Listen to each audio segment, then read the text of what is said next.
Guys, lesson 11, let's go. All right. So basically now, yesterday we were multiplying by tenths. Today we're going to be doing it by hundredths. But it's the same thing. We're going to use estimation to make sure that our number is reasonable and makes sense. So 3 and 55 hundredths, that's going to round to 4. And I'm going to round 89 to 90. 4 times 9 is 36, times 10 is 360. So now, when I see this, don't disregard the bubble. I mean, you could say, hello. That could be your bubble thought. Okay, so now you see this is in the hundreds place. What I'm going to do is I'm going to rewrite this. I'm just going to do 355 hundredths. I'm going to write the word hundreds to the side. Now you know the hundreds is two places. So guess what? The answer is going to have two decimal in the hundreds place. All right, and we're going to drop this hundreds down. So now I'm just done with 355 times 89. So I'm going to pause it right now so you can do it yourself. Answer of 31,595 hundredths. Well, I'm not going to write that as my answer. So that is equal to, now hundredths. So I need two places with the decimal point. So 315.95. Okay, so there's your answer. Okay, let's do another one. Okay, again, 505 and 4 hundredths times 8. So I'm going to do 504. I'm just going to write the word hundredths to the side. Times 8, 2, 3, 4. I don't know why I'm writing at an angle. This is so funky. Sorry, guys. Hundredths.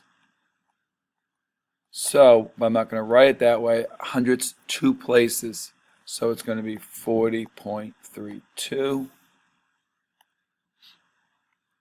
This next one, number 3 says use the whole number product and place value reasoning, knowing what we know, to place a decimal point in the second product.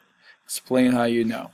Well, if I know that 98 times 768 is 75,264, then 98 times 768 hundredths. Now this is in the hundredths place. What do I know based on what we've been doing? That it's going to be 7. Oh wait, that's not a 7. Try again. 752.64. How do I know? Well, in 7 and 68 hundredths, the decimal point is in the hundredths place. So my product must have a decimal in the hundredths place. Done. Okay? Jenny buys 22 pens that cost $1.15 each and 15 markers that cost $2.05 each. How much did Jenny spend? So this is like a 3-step problem. I'm going to do parentheses 22 times $1.15 plus 15 times $2.05. And then I'm going to do the work there. So I'm going to pause it, do the work, and we can compare. Here's my answer.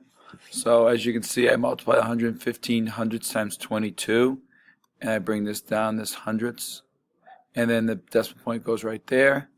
And I did the same thing over here. This was hundredths, and then I just brought it down. Okay, and I got $56. That's not supposed to be there. That looks like a decimal point. Okay, so $56.05. All right, guys, short video. Bye.